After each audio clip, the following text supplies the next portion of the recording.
अब क्या बताया है कि जो साधनाएं आप करते रहे सतनाम और सारनाम के अतिरिक्त, उससे आपको क्या मिला? कोटि जन्म तो भरमत हो गए, कुछ नहीं हाथ लगा रे। कुकर कुत्ता सुकर सुअर खरगदा, कुकर सुकर खरबया बोरे कौआ हंस बुगारे। कोटि जन्म तू राजा की न मिटी न मन की आशा, और भिक्षुक होकर दर दर घूम लिया, ये मिला नहीं निर्गुण रासा। क्या बताते हैं गरीबदास साहिब जी अपने परमात्मा को साक्षात देखकर? पुणात्माओं, आज का सारा ही सत्संग, यानी ये जो तीनों दिन का सत्संग स्टार्ट जहां से हुआ था कि परमात्मा कौन है और ये जन्म मृत्यु का रोग हमारा कैसे नाश होगा, इसका जब तक हमें प्रमाण नहीं होगा कि किन महापुरुषों का यू रोग कटा और उन्होंने कौन से मंत्र यानी कौन सी औषधि प्रयोग करी,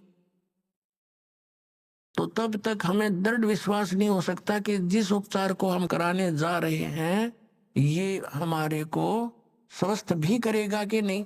तो जब ये दृढ़ विश्वास हो जाएगा फिर तो आप इस पर समर्पित हो जाओगे और यो काम होगा ही होगा, क्योंकि ये प्रमाणित और हो चुका है। तो इसमें क्या बताया है कि साधों से ती मस्करी और चोरा नाल खुशहाल, ये तो मल अखाड़ा जीतेंगे भाई युगन युगन के माल। ये अच्छी आत्माएं जो युगों युगों से परमात्मा के चरणों में कोई न कोई संघर्ष करते हुए आ रहे हैं, उन्हीं में से आज सफल होंगे। जैसे पहलवान होते हैं, एक्सरसाइज करते हैं, एक दूसरे के साथ कुश्ती करके संघर्ष करते रहते हैं, तो जब उनका आमना सामना दूसरे रेसलर से होता है तो उन्हीं में से विजयी होते हैं जो सक्सेस पहले से प्रैक्टिस कर रहे हैं।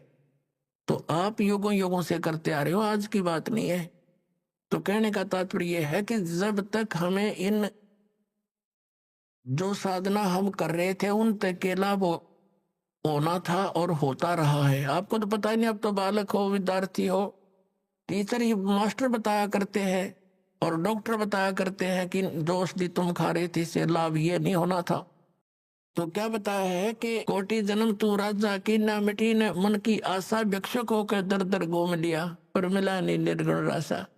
जैसे पुण्यात्मा ऐसी थी, राज भी त्याग कर परमात्मा की खोज में चल पड़े, कोई कहीं वनों में गए। उनका ये सोच थी कि वनों में साधु संत रहते हैं, पहाड़ों पर गुफाओं में रहते हैं,